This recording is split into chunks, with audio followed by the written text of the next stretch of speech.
Hello, and welcome to the Empowerography Podcast. This is a platform created for women's voices to be heard and a place to share their stories, journeys, and successes with the world for the purpose of helping other women who might be on similar journeys. We are empowering women one episode at a time. I'm your host, Brad Walsh, so kick back, grab one of your favorite beverages, and enjoy the stories.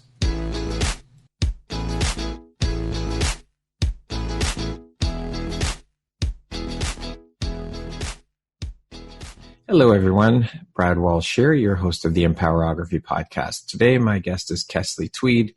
She is a Reiki master and coach based in Atlanta, Georgia. How are you doing today, Kesley? I am doing great. I'm so grateful to be here. Thanks for having me on, Brad. Thank you very much for agreeing to be a guest. It's wonderful to have you here today. How's your day going so far? So far, so good. Just Excellent. Rolling with it here on a Wednesday in Atlanta, Georgia. Working hard, got up, did my meditation, workout. So every day that I can start like that usually goes in the right direction. Awesome. I'd like to hear that.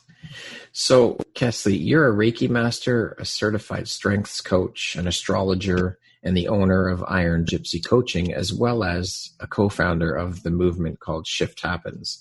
Can you tell us a bit about Shift Happens and what that's all about and how you came up with the name for it? I would love to. So Shift Happens is a body, mind, soul transformation movement. And what we believe in is that we can uplift the vibration of humanity one person at a time. So what we really do is provide people with the tools that they can use to make shift happen in their daily lives. So we provide outreach in the form of events. So we have what we call our Shift Happens experience events, where we invite people to come in for a day of kind of a deep dive into all elements of self. Once again, body, mind, and soul. We've got a free Facebook group that we offer as part of our outreach. We have a weekly show that we do that's called TGIM. Thank God it's Monday. It airs every week. Yeah, every week at 6 p.m. on Instagram. Okay, cool. And we interview the change makers in the world. And so those are just a few of kind of the offerings that we have. And where the whole idea came about, so my co-founder, his name is Fabio, and we met at a Tony Robbins event, 2.5 years ago or so. And both of us were on this transformational journey of our own. And both of us started in fitness. We're both coaches. We both love kind of the mindset piece. I introduced Fabio to Reiki and kind of the spiritual side of things.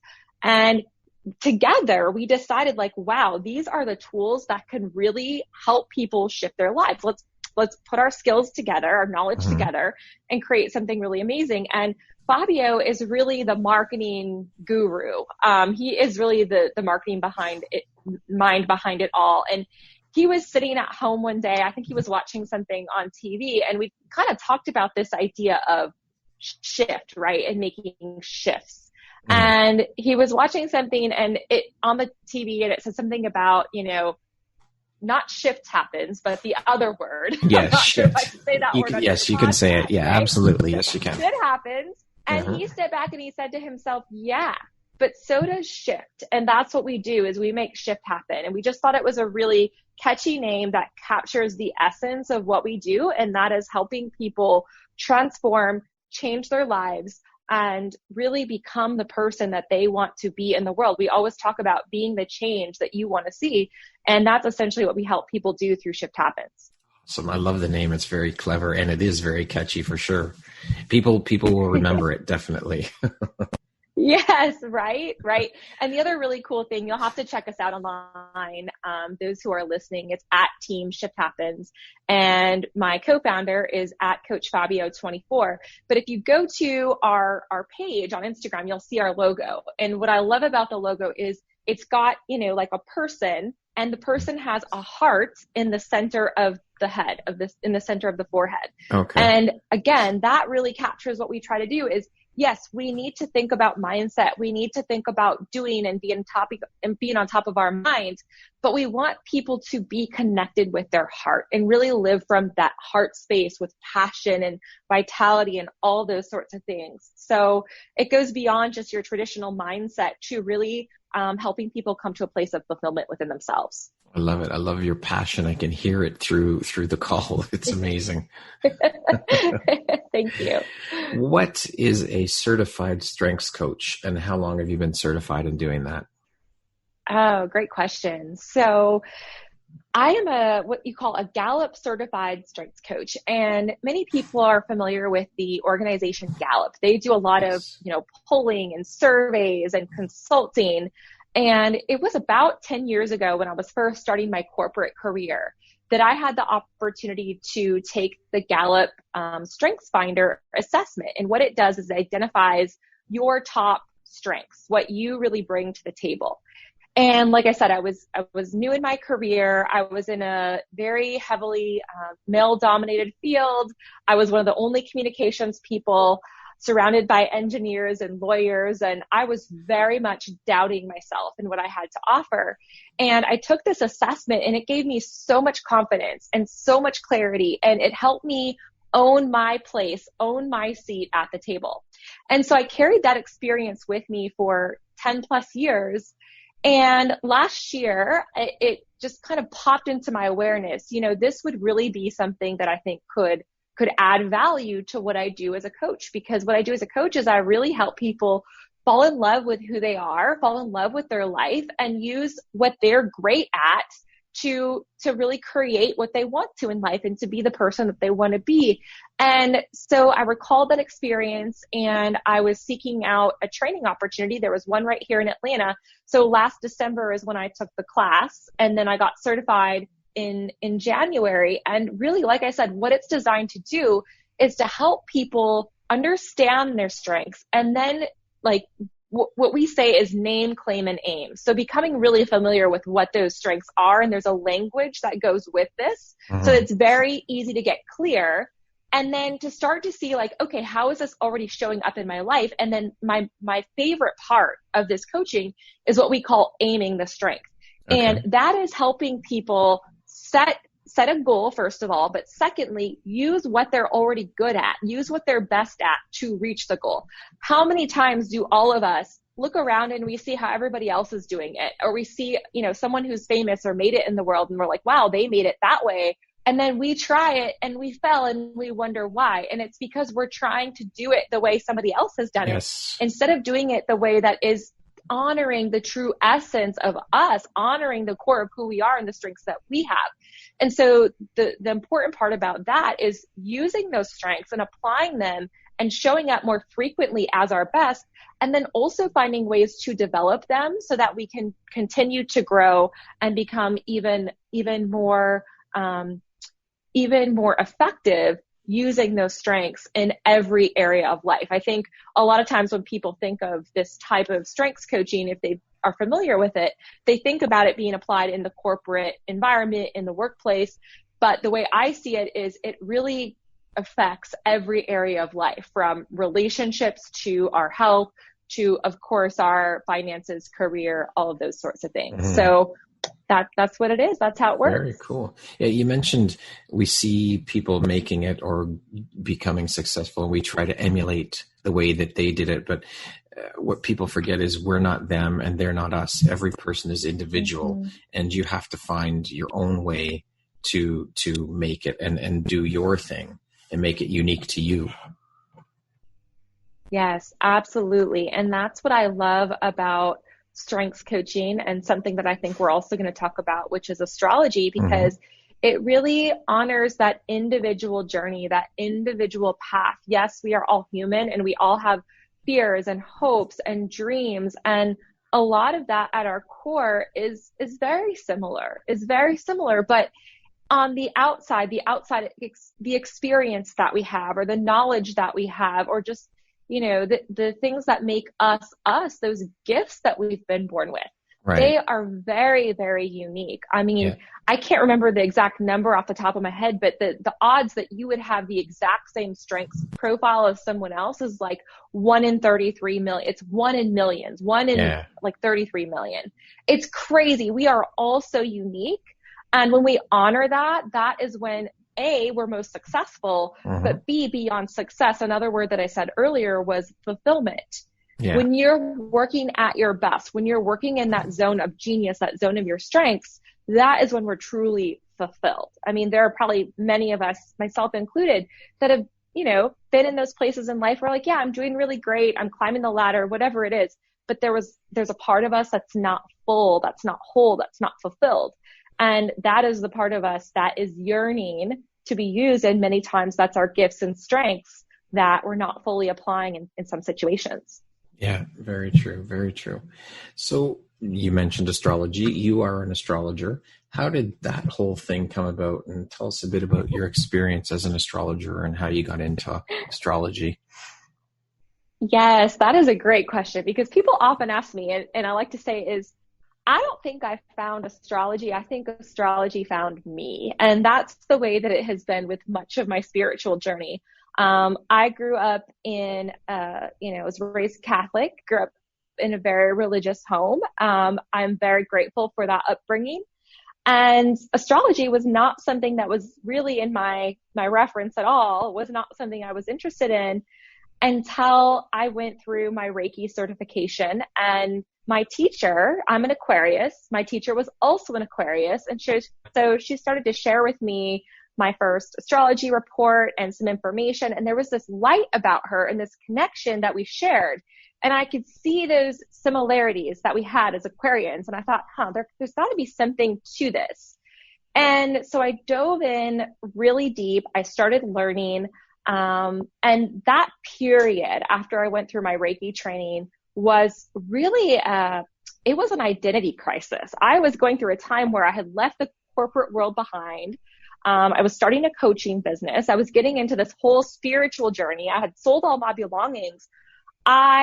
In some ways, I felt more free and more like me than I ever had. But there was a part of me that was like, okay, I'm not yet who I'm becoming, but I'm no longer that person that I was. And so I felt very lost. It was a very emotional time. Some might call it a dark night of the soul, or some might call it, a spiritual awakening. I felt like I was lost in this jungle of life and trying to find my way. And what I found through astrology was that astrology was like this map, right? It doesn't tell us who we are, but it tells us the energies that are present within the universe, within, the whole entire universe, every single human. We all have these different energies that are present within us, but we all have those that are visible or part of us to a different degree. Right. And so it helped me root into those energies within me, those parts of my personality, those gifts, those even challenges that are in essence part of the core of who I am as a human, but also as a soul, as a spirit. And so it really became this anchor. It became a really fun journey, a very enlightening journey. I ended up working with a great teacher. I had my first official astrology session and reading. It opened my eyes to so many things that I felt within myself, but it gave me that confirmation and that confidence to be who I really was. It was like I had been given this permission slip of like, this is you, claim this is you feel it, now you can be it, and you can be it with pride and know that that's really who you are.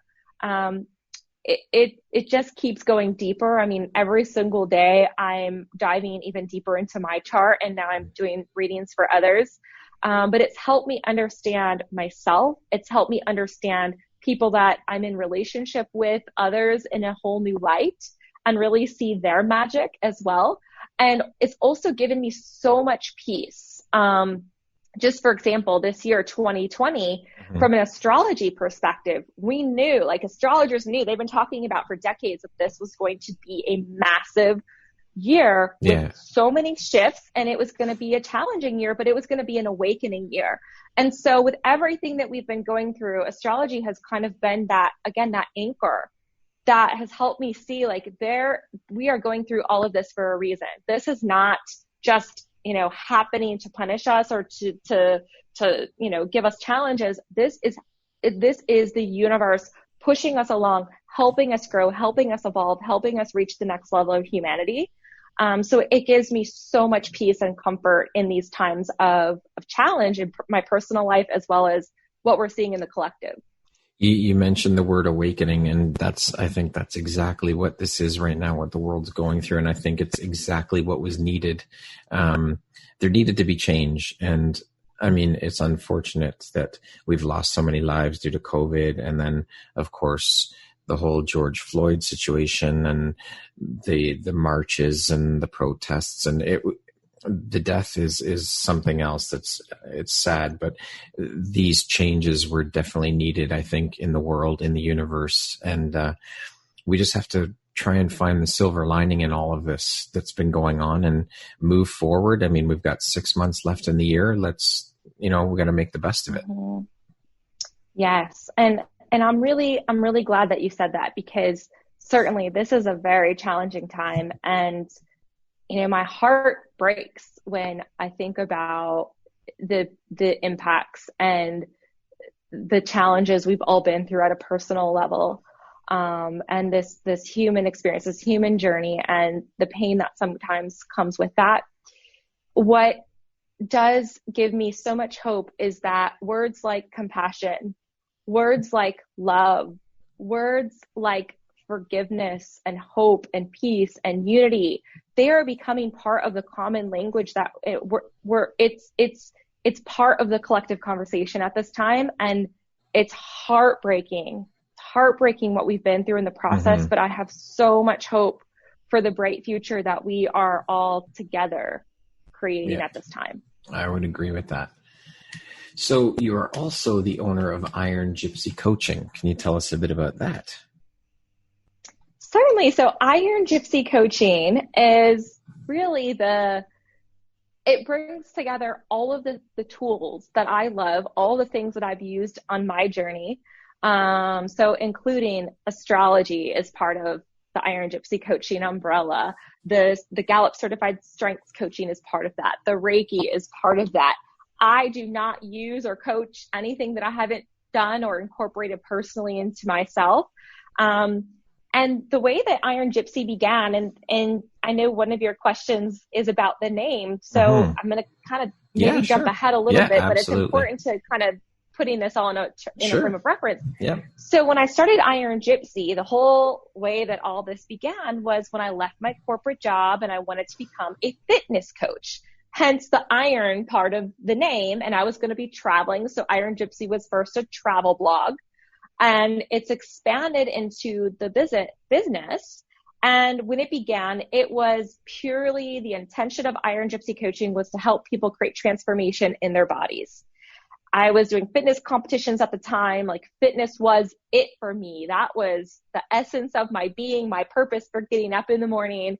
And the more that I dove into coaching others and the deeper I got on my own journey, I realized if we want to truly create transformation, we've got to go beyond just focusing on the body and what it looks like, or even just our physical health. Like, this whole package, it truly is body, mind, and soul. It is so much more. And so I started doing the strength training and coaching nutrition, but I also incorporated meditation and self-development activities. And so it truly was this coming together of the health and the fitness, but also the mindset and the spiritual component, self-love, and all of those things. And as I've kind of journeyed on throughout the course of my journey, I still believe that fitness and, health and the physical element is so critical and so important. I see that as foundational. And there are so many amazing fitness coaches out there that help people get those kinds of results. Where my heart really lies and where my passion is in that inner transformation. And I even found that as I was helping people change their physical fitness, the inside was what really had to shift, getting rid of things like limiting beliefs, creating some sort of a practice to connect us with our inner voice, our inner truth, with, what we believe in terms of a higher power, just taking time to slow down. That was really what created what I thought was the effect of fitness, right? Like, my whole journey with fitness, it was all about feeling good about myself. It was all about happiness. In the end, it was all about fulfillment. And I realized, yes, I could take the long way around and try to do it all through achieving the body of my dreams and all these things. But I realized the shortcut is to focus on the inside first, to focus on things like mindset and our energy and all the beautiful meditation, all the beautiful tools that I teach, and work on that inside, and the external results come. The success, the prosperity, the health, the relationship and attracting that, it all starts on the inside. And so now Iron Gypsy is about the inner journey. It is really true self-love and transforming the inside. Well, everything, I believe, starts with self-love. It all begins there and then just blossoms from there. So true. Yeah. When you can just see it, you can see it in someone when they truly get that. And even myself, I'm still learning every single day. But when we love ourselves, we love others better. Yeah, we shine in a way that is so much brighter, and we can really bring our full selves to the world and give at such a higher capacity. So absolutely. I agree. Self-love 100. Is the first love. Self-love is the core of it all. Yep, for sure. Now, you've studied with some of the leading experts in healing the mind, body, and soul in many different places around the world. What was that experience like, traveling around the world, learning from different experts? I am grateful every single day for that experience. It was transformational. It was awakening. It was amazing. It really was. Like I said, at the time, I was really into fitness and nutrition and working on becoming a health coach. And I really believe I learned many things that allow me to take better care of myself to this day that I'm just so grateful for. And one of the probably most transformational experiences on that journey was the time I spent in India. So I spent a little over 2 weeks at an ashram in Rishikesh, India. And it was, I learned the techniques. I learned about breath. I learned about meditation. I took my meditation practice to a whole nother level. And those are still elements that I teach to this day when I teach meditation.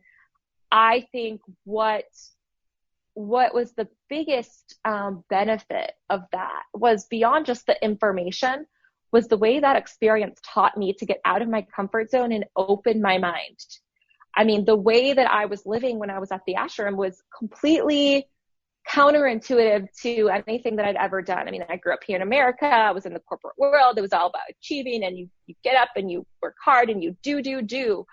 I was learning the being part of it. I was learning to slow down and breathe and pay attention to the thoughts that were going on. I remember we did this 24 hours of silence.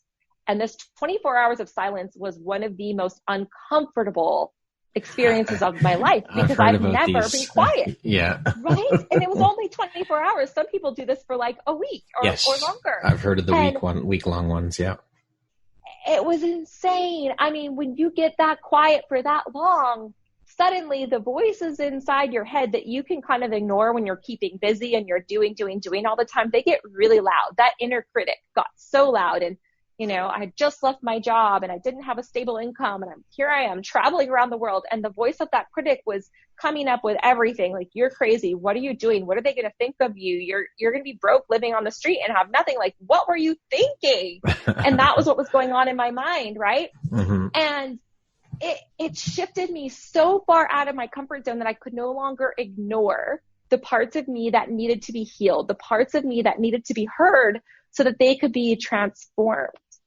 And so sometimes it's when we're faced with that information that maybe conflicts with our beliefs, mm-hmm. or those situations that are not what we're used to, that we have an opportunity to relook at our life and our view of the world and say, all right, well, maybe there is some room for me to expand and grow and welcome a new way of thinking, being, and seeing myself. And so that's really what it opened me up to, was it opened me up to the continuous journey of growth and learning and expanding and being willing to get uncomfortable and look at the parts of myself or information that doesn't align with what I currently think is true, and be willing to shift when shift is needed.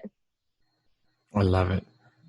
I love it. The vulnerability and just putting yourself out there and realizing it's got to be an incredible feeling and scary too. It really was. It was. Yes. And people ask me all the time because, I was traveling alone for 3 months in India and Thailand and Bali and all these places. And people ask me a lot, like, weren't you afraid, like, for your safety, for your physical safety? And, certainly there was that vulnerability there in terms of emotional. Absolutely. There was a lot of emotional unloading. But in terms of my physical safety, I felt so aligned and I felt so safe. And I really do believe that there is a goodness in every single human being. And I just, my way of protecting myself was to constantly be putting out, this force field of love and positivity and like looking people in the eye. I think that is so powerful. I think that is so powerful when we can look people in the eye because we see that we're human. And that was really my way of armoring myself as I was out there traveling the world was with love and trust and, belief that there is a higher power protecting me. Awesome. Now, when you were traveling around the world learning, was this all part of your plan for your business and expanding your breadth of knowledge for your business? It certainly was. Okay. Yes. When I made this decision to travel, that was the essence of all of it. So if any of you are familiar with the Gallup Strengths Test, I'm very high in connectedness. That's my number one. My number two is learner. I love to learn. And so when I decided I wanted to be a coach and that was my passion and my way of giving to the world, I said to myself, okay, if I'm going to do this, I need to be good at it. Like I need to learn everything I can to do justice to the people who sign up to allow me to help them and to coach them. And I really admired my fitness coach at the time. He coached me in fitness competitions, helped me through a body transformation of my own. And so he set me up with who he believed and who I believe are some of the best in the world. And so that was the goal, was to learn everything that I could. And I had just gotten into meditation. And so that's how the ashram came about and some of the other stops. But yes, the full intention was to learn as much as I possibly could to become the best coach that I could possibly be. Awesome. Now, how did all that knowledge help you personally in your own life and experiences, aside from the business side of things? Oh, changed it all. It changed it all. I mean, I don't think that you can sell all of your belongings, travel the world for 3 months by yourself, learn from all these amazing instructors and not come out completely transformed. And when I left, I was very much like corporate world, corporate ladder, fitness. I was very much in a self-restrictive kind of diet cycle. I was working out twice a day. It was all about the achievement. And there was so much attachment to like needing to know and control so many elements of my life. And when I left and I was traveling for those 3 months, I left all that behind. Like there were so many things that were out of my control. There was so much that was out of my comfort zone. And I became a lot more able to roll with things. And I still, there's still a lot. Like I'm still an achiever. That's still part of my Gallup Strengths assessment. I have a Capricorn moon, if you know anything about astrology. There's still an achiever part of me. Okay. But there, well, I can tell you. So Capricorn is very goal oriented. They're like, it's the mountain goat, right? Like it's the person who wants to climb to the top and has these big dreams and big goals and likes a challenge. That part of me is still within me, but I also came into this place of wholeness and fullness and acceptance within myself. And I think because I was alone for so long and I would cross paths every now and then at a seminar or whatever with people, but I spent so much time just with myself that I had to become my own best friend. So right. I think in terms of, the transformation, like that's really what happened.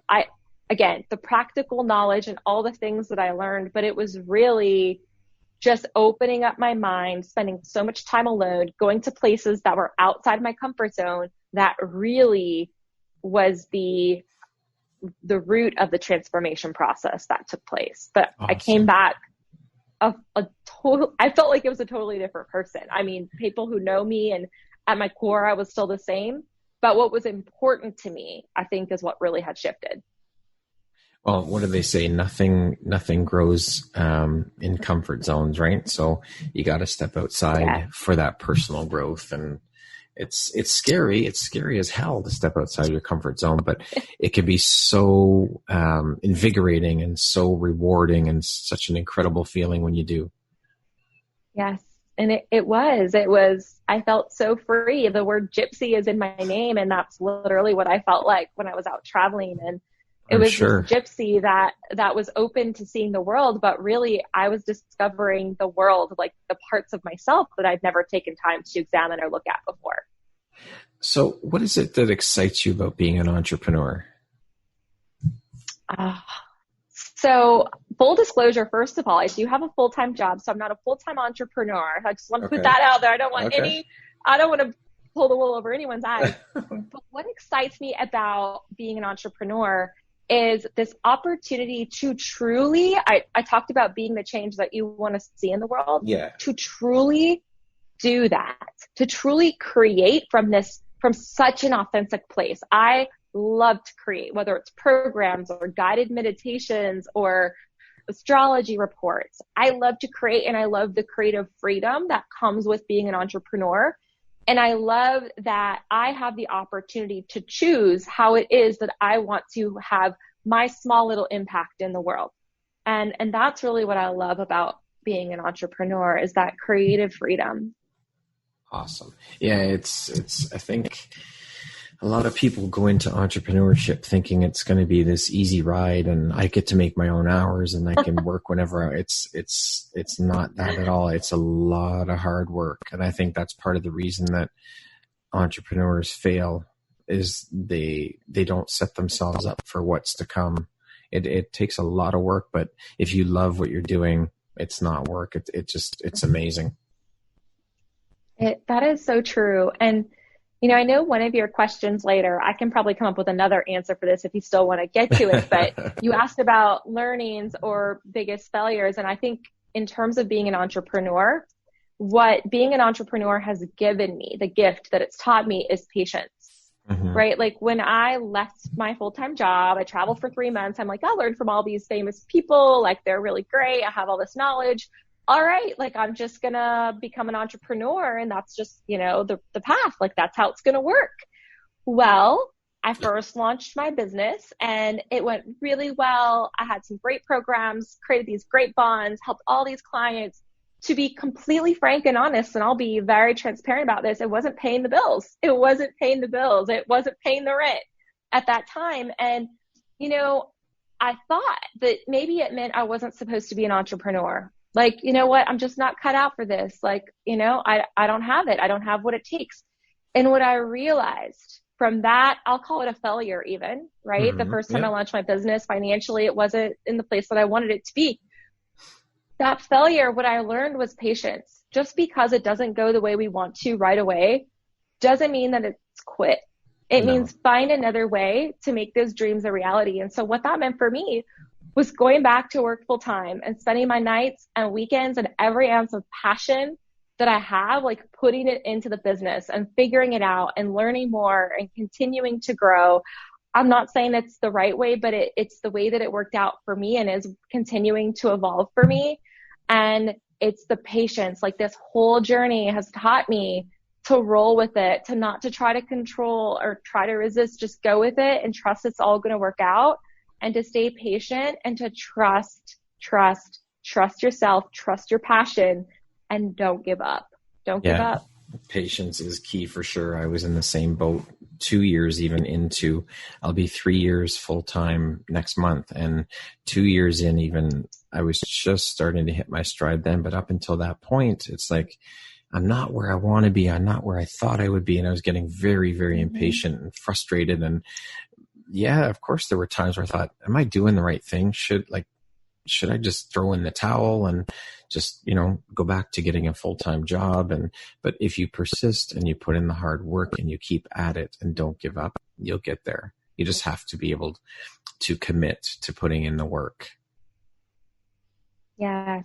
Yes. And, beyond just the business, again, I'll call it a failure just because I'm trying to, get over my resistance to that word because I don't think it's the word. I think it's the energy that we hold around it. Right. So through that, what I realized is that there was also room to grow in my craft. There was also room to deepen my skill set. And it's so interesting because when I went back to a corporate job last year, one of the themes that we keep talking about is excellence.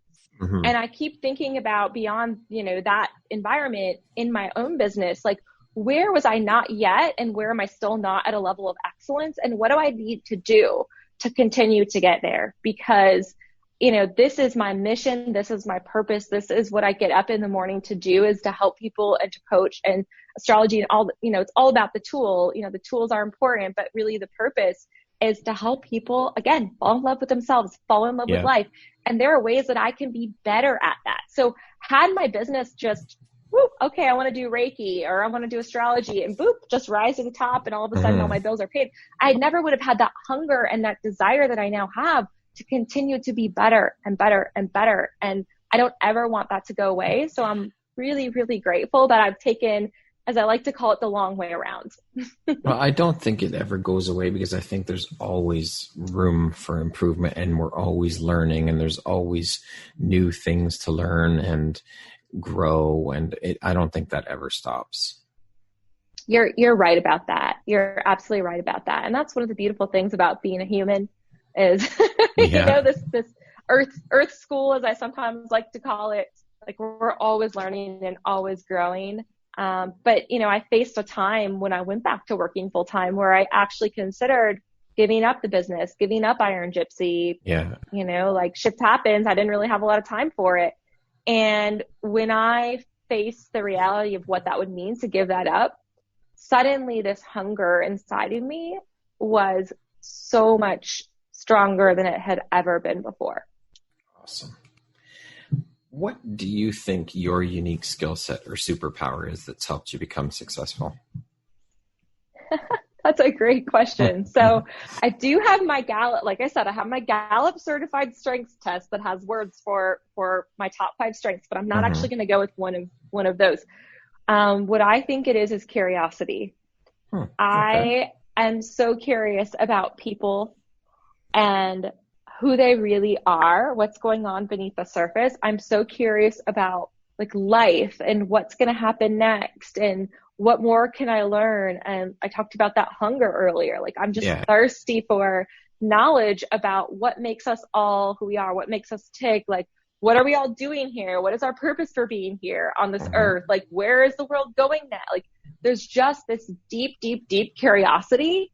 And I honestly think as a coach, as a Reiki master, as an astrologer, like that's what I think, I can bring to the table is the curiosity, because many times, when people think of a coach, they think of somebody like a basketball coach who's like giving you plays and telling you what to do on the court. That's not how life coaching works or spiritual coaching works.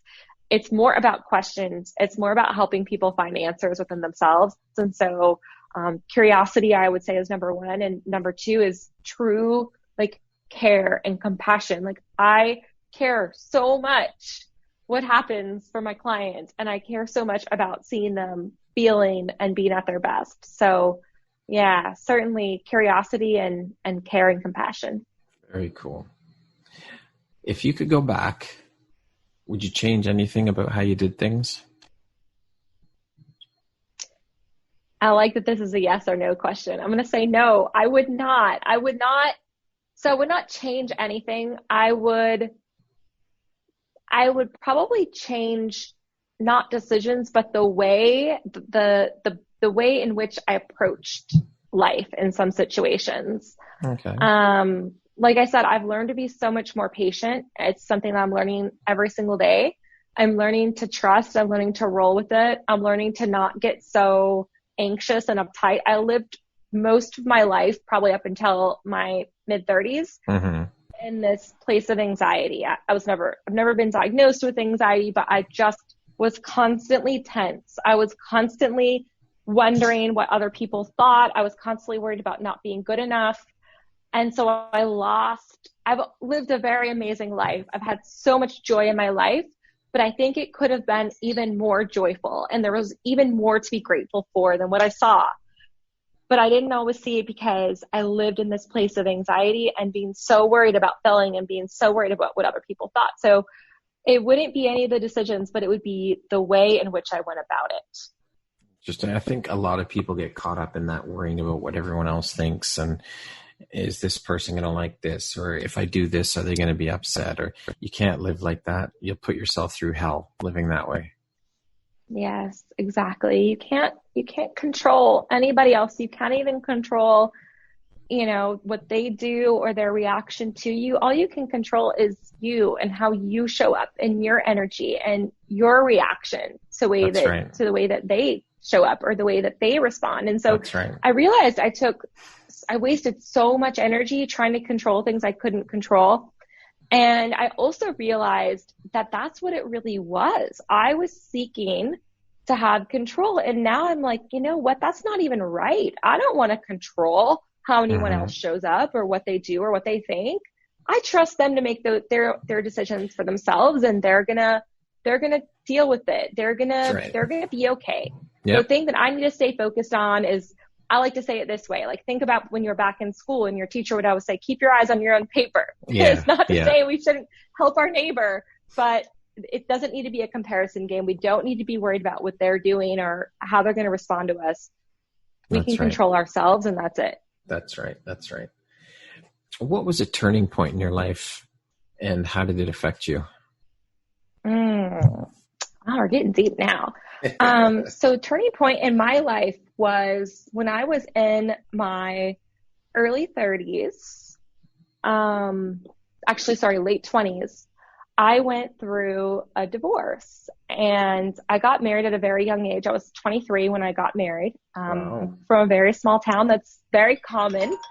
And sorry about that. That's okay. And, I had this whole life planned. I mean, I was going to marry this man that I've been dating for many years, and we were going to live happily ever after. And the picture that I had of my life when I went through that divorce, and it was a challenging kind of process leading up to that, and a lot of hurt, a lot of pain. I realized, like, wow, the life that I had planned isn't the life that I'm gonna have anymore. And so I had to figure out what the new plan was gonna be. And there was a lot more kind of to the divorce part of it. Like I said, raised Catholic, so there was a lot of guilt around it. There was just a lot of soul searching I had to do to even come to that decision. I took a leap. I took a step. I took a giant step. I didn't know how I was going to pay my rent. I didn't know how anything was going to work. Like, I didn't know how anything in my life was going to work out, but I just did what I knew that I needed to do. And I was supported. I got a new job in Houston. So I moved to Houston. I, started in that working environment down there and focusing on my career, and made new friends and had all these new experiences. And that was a huge turning point in my life because it opened me up to a completely new journey that I never would have dreamt at 23 when I got married. That would have been my life. Like and everything works starting over, and everything works out exactly as it's meant to. At the time, I thought that was the worst possible thing that could have happened. My heart was broken. I was numb to the world. There are moments I don't even remember from that time. Wow. But now looking back, I am so grateful for that experience. Not that I want to wish divorce on anyone, or not that it's a positive thing or anything like that, but it really helped me learn who I was and what I wanted. And I gained so much grit during that, so much strength as in myself as just a person. And I grew up so much. So that was probably the biggest turning point for me. Absolutely. Well, you're that much stronger for going through it. So it had to happen, and it made you, it's part of making you who you are today. Absolutely. It's all part of the journey. Yeah, that's it. I love that word, grit. I love the word. It's awesome. Oh, yes, grit. That's, it taught me a lot about myself and what I was made of. And that's grit. Well, experience will do that to you, right? Different experiences in life will show you who you are and show you your strengths. Absolutely. So what makes you feel inspired or like your best self? So I mentioned right as we started, my morning practice. And my morning practice includes journaling. It includes meditation. It includes, writing. Right now I'm working on a book. Awesome. So that going within myself, taking time for me, that is really what I believe allows me to show up as my best self. And I mentioned creativity, just being with people that I love. Beyond all of that, there's a part of my soul that is so met, that is so full when I get to be out in nature. So I love to just take long walks by myself, look at the trees, look at the sky. I love looking at the sky. So just spending as much time in quiet and peace and nature and self as I possibly can, but balancing that with creativity and being with people that I love. Beautiful. I'm going to veer off here in a different direction and let's go not so deep. Let's just scratch the surface a bit about you and your personality and who you are, with some pretty simple, straightforward questions. So what sound or noise do you absolutely love? I love the sound of waves. I love the sound of waves. So whether it's at the beach or it's, a rough day on the lake, there's something about the sound of water and waves in particular that is so peaceful to me. Cool. Who are the 3 people that have been most influential in your life?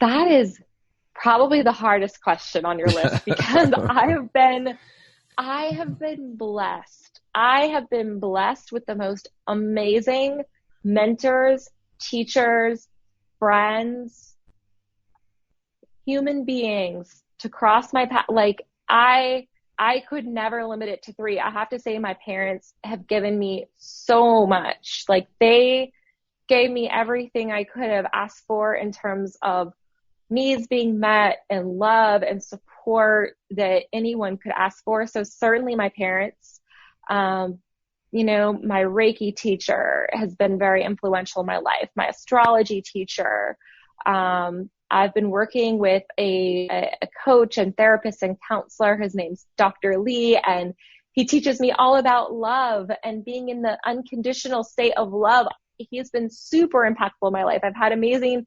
bosses in the workplace. Like I don't want to start naming names because they're just so many human beings. My co-founder in Shift Happens, Fabio, like all my Tony Robbins community, my Reiki family, my astrology family, like there are just so many people who've been influential. List is endless. 3. I'm so sorry. The list is endless. And if I forgot any one of you, I'm so sorry because I believe everyone. So let me answer it. Let me close it with this way. I believe everyone who we come into contact with, and we have the type of meaning that's more than just a hello or a goodbye. Like we actually make a connection with someone. I believe every single one of those people is meant to be in our lives, and we probably have some kind of soul contract that we are meant to share something with one another, to teach something, teach one another something. Yep. And so to pick 3 influential people would be just eliminating so many amazing humans that have crossed my path and given me so much. So I'm grateful for it all, for them all. I love that answer. It's so true. I often wonder myself, why did this person come into my life and then leave? Or why is this person still around in my life? They've been in my life for 20 plus years or 30 plus years. I'm always curious about that kind of stuff. It's very interesting to think about. I love it. Yeah. Yeah. I think everyone has a gift or something to teach us. And so many times they're a mirror for us, right? Like what we see in them is something we need to see in ourselves. What we notice about the other person, whether it's positive or negative or a shadow or a light, they're a reflection for us, and we're attracting people. It's helping us to better understand ourselves, or to see something in ourselves that maybe we hadn't seen before. How would you like to be remembered? That is a great question. I would like to be remembered as someone who was kind, someone who embodied love and compassion, and someone who really lived with passion, with an energy for life, and did everything that she could to help other people find those same things in themselves. Love, compassion, passion, just this zeal and zest for life. So I guess, that's how I'd like to be remembered. I love it. If you had 24 hours left on Earth, what would you do? Oh, man, you've got good questions. So I thought about this, and really I have so many soul homes. Like, San Diego is a soul home for me. Houston was a soul home for me when I lived there. Bali was a soul home for me. My home, the place that I feel most at home is at home in North Dakota at my parents' lake cabin. And so that's where I would want to spend it. I would want to spend it in that place, in that beautiful setting with people that I love the most, that I'm closest to, just enjoying life, relaxing, kicking back, just really savoring every moment of being alive and being together in human form. Just loving and living and enjoying. You can't ask for anything more than that. Exactly. What would your perfect day be like? Well, that's pretty darn close. That's pretty darn close to my perfect day. But I have another one. Sure. I have another one. So I've talked about a lot of kind of parts of myself that I really enjoy: my morning practice, my time alone, my time at the lake. The other thing that I really enjoy that would be part of a perfect day is when we do our Shift Happens experiences, and we have this group of people that's come together, and some are strangers, some know each other. And, Fabio and I, we get up and we share, and we ask questions, and we meditate together, and we exercise together. And it's the most amazing, and we dance together. It's the most amazing community and energy. And I love that. So definitely a Shift Happens experience would also have to be part of my perfect day. Okay. That makes sense. To what extent do you think that we shape our own destiny, and how much is up to fate? I think this was your hardest one. So one of the things that I like to say is meet the universe halfway. Meet God, the universe, whatever higher power you believe in, is meet that force halfway. So I believe it is really fate and free will. I think there is so much in life that we can't control. That is part of fate. It's part of karma. It's part of whatever higher power you believe in. That forces kind of predetermined reality of just the way things are going to be. But I also believe so much is free will. So much is how we choose to respond. So another thing that I like to say is choices, babe. Right? Choices. Life is about choices. And we talked about this earlier. You can't always control what happens. No. We can't control what happens in life. We can't control a pandemic. We can't control anything. Nothing. But we can totally control how we respond to it. And so I certainly think that our response is probably the most important part. And we've got to meet the universe halfway. And, we were talking about astrology earlier. It's the same thing in astrology. There's transits, there's energy that's present in the universe at specific times. There's energy that's present in us, that's in our birth chart, that's part of the imprint that's in our soul, that when we're born. So much of it is how we decide to execute, how we decide to live our lives, and the choices that we make. So I certainly think it's part fate, it's part free will, and it's got to be that partnership with fate, with the universe, with God, with whatever higher power you believe in. Interesting. What would you say is one of your favorite quotes? So I love the quote, and I've said it a couple times: be the change that you want to see in the world. Be the change that you want to see in the world. Yeah, I love that. Because, it's easy to look out and say, you know what, I wish things would change. I wish this would be different. But we play a part in that. We play a part in creating our reality and creating the world and creating the perception that we have even of what's going on around us. So we've got to become that change. And if we want to see change in the world, we have got to shift, to use that word once again, what's going on within us to align with that and to be that. Very true. What does the word empowerment mean to you? I love this one.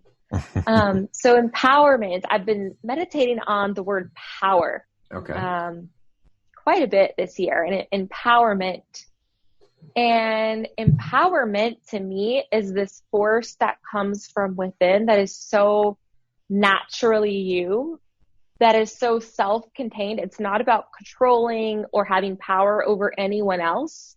It's completely about showing up as all of you, as the best you in full force, full throttle, as who you are. It's more about authenticity to me than it is about power over, or, anything outside of yourself. So to me, empowerment is this natural force within that allows you to show up as all of you. Interesting answer. I've never had that one before. And I asked this question of all my guests because, really? Of course, because of the name of the podcast. And I make sure I ask that question of every one of my guests, and a very interesting answer. I'm going to have to go and listen to a few more episodes now and hear the answers. I'm very, very curious. Yeah. Do you mind? No. What would you say to that, Brad? I'm very curious. I think empowerment is, see, now you put me on the spot. I never get asked questions. I put you on the spot. That's podcast. Not fair. Why don't you think about it, and then in the next episode you can tell the listeners. That'll be the cliffhanger for your next show. If I come up with it before we're done here, I'll let you know. Well, I didn't mean to put you on the spot. No, no, that's okay. That's such a curious soul. There's that word curious again. Yes. How do you define success? What does that word mean to you? Mm-hmm. So success to me is when you wake up in the morning and you are excited to be alive. You can't wait to greet the day. You can't wait to see what's going to happen. But it also comes from this place of fulfillment, of knowing that you already have everything that you need.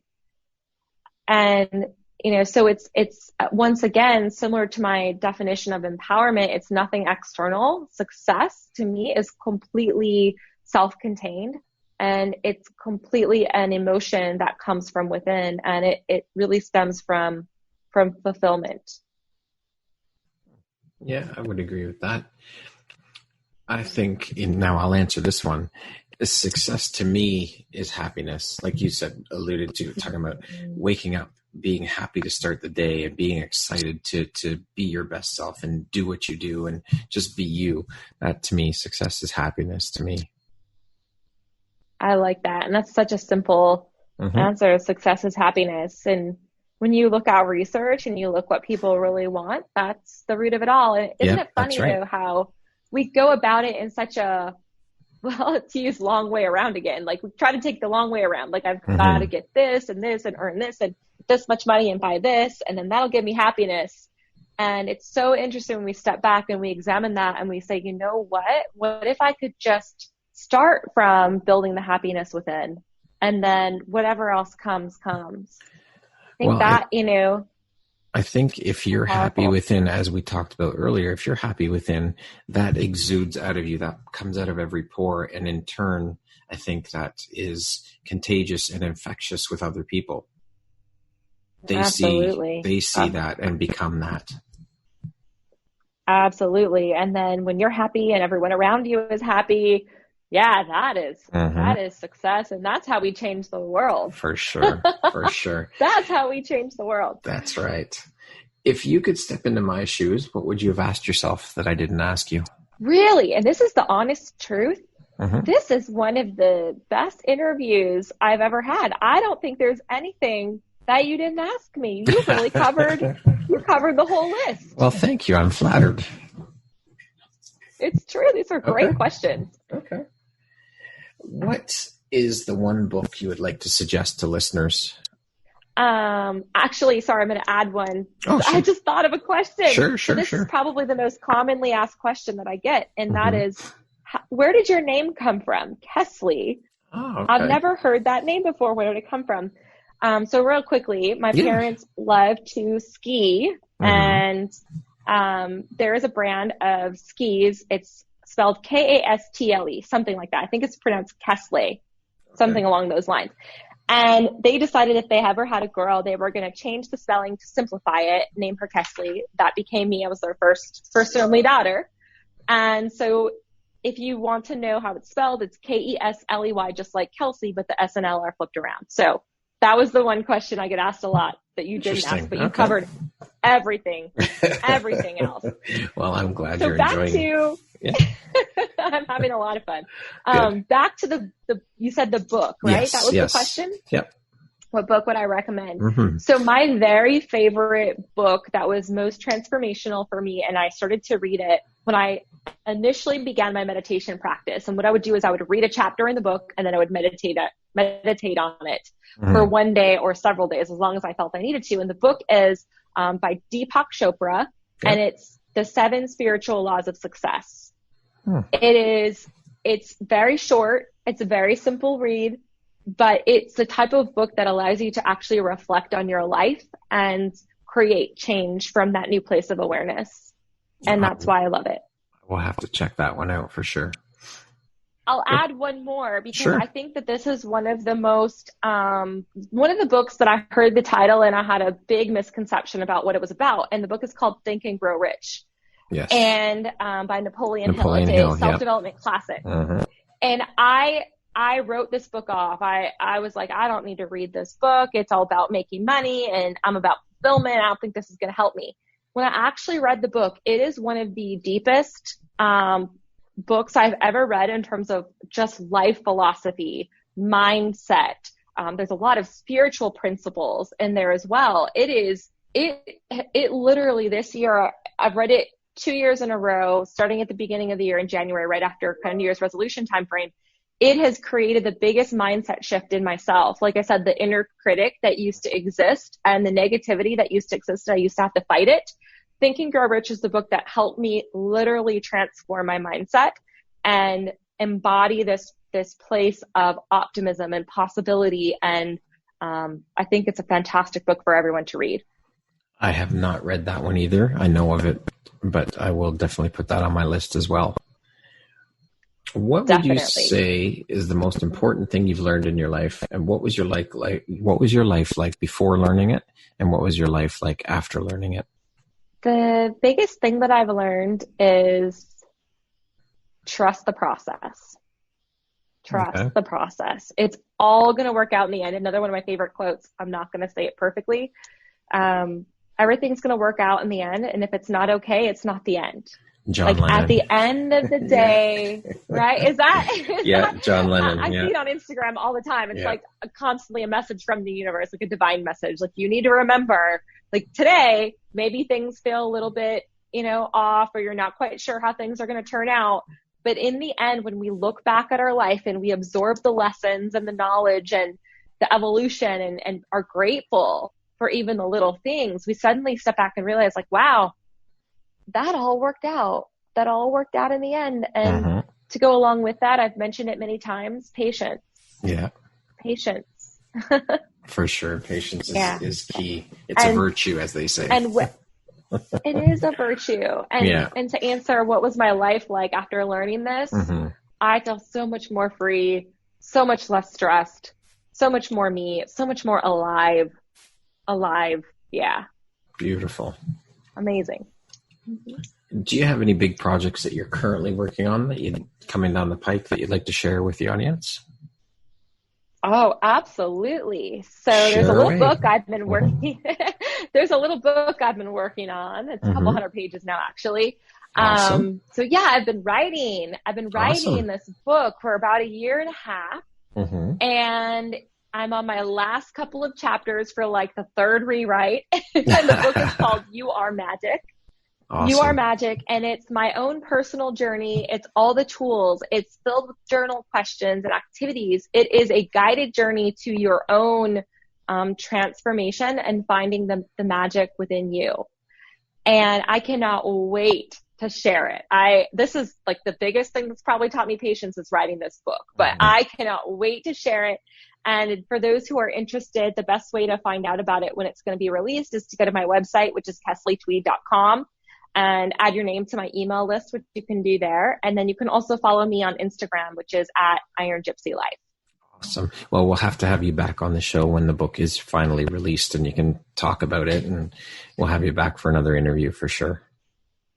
I would be honored. It'd be awesome to have you. I'm just so grateful to be here.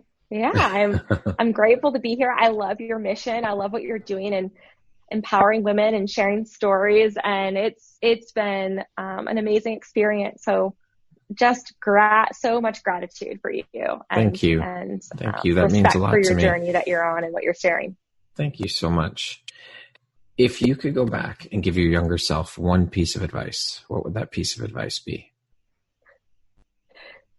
Chill, babe. So I said choices, babe, like chill out. Like it's gonna be okay. You don't need to be so stressed all the time. Like roll with it. It's all gonna work out in the end. I would tell myself to chill out. All right. That's it. Okay. Now, lastly, if you were to deliver your last 30-second speech to the world, what would that last 30 seconds sound like? That last 30 seconds would sound like this. Be grateful. Enjoy the journey. Radiate love. Be you. And be the change you want to see in the world. Awesome. I love it. Thank you so much, Kesley, for taking the time to share your journey, your travels, your road through entrepreneurship and your story, a bit about your life, giving us insights into who you are and your journey. It's been amazing chatting with you. I appreciate you taking the time to share your story with us today. Thank you. Like I said, I'm just so grateful for the opportunity, and keep doing this amazing work that you're doing to share stories and share inspiration. And you really have a gift for interviewing. So I appreciate you allowing me to share today. Thank you. I'm absolutely in love with what I do. I love the fact that I get to spend an hour, say roughly, with each woman and hear their story and have them share their experiences. It's very inspiring. It's invigorating. It's an amazing thing. And I love what I'm doing. I love doing it. And I love that I can provide this platform, and hopefully through your stories, we can help other women out there that may be going through similar struggles or whatever the case may be. Yes, I agree. Thank you so much, and keep doing this beautiful work. And to all the women out there listening, I love you. Thanks for being with us on this journey, and feel free to reach out if you want to connect. Awesome. Thank you, Kesley. Once again, my name is Brad Welsh, host of your Empowerography Podcast. Today, my guest has been Kesley Tweed. She is a Reiki master and coach based in Atlanta, Georgia. Thank you so much, Kesley. I hope you have a wonderful afternoon and enjoy the rest of your day. Thank you, Brad. Same to you. Thank you.